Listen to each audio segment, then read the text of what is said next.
Thank you for selecting one of Dundas Jafine's appliance vent kits.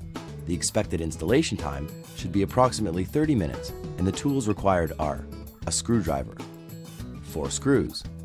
We suggest using the right type of screw and length for the wall you're fastening the cap to, exterior silicone or latex caulking, and a caulking gun.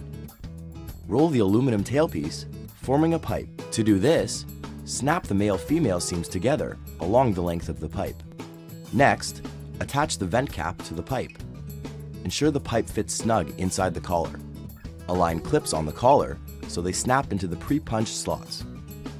If required, cut a hole in the wall or use the existing hole that is present. Ensure the hole is 4 1/4 inches in diameter.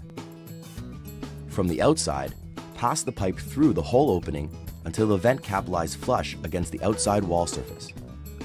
Secure the cap to the wall by screwing it in place and caulking around the reveal. Slide one end of the duct over the outlet of the appliance you are venting. Secure the duct to the exhaust outlet with the nylon clamps provided in your kit. With the appliance in a permanent position, extend the flexible duct to its fullest length and remove any excess duct, leaving enough duct length to slide the free end of the duct over at least 2 inches of the exhaust tailpiece. Keep the duct as straight as possible. Secure the existing ductwork with the second nylon clamp also provided with the kit.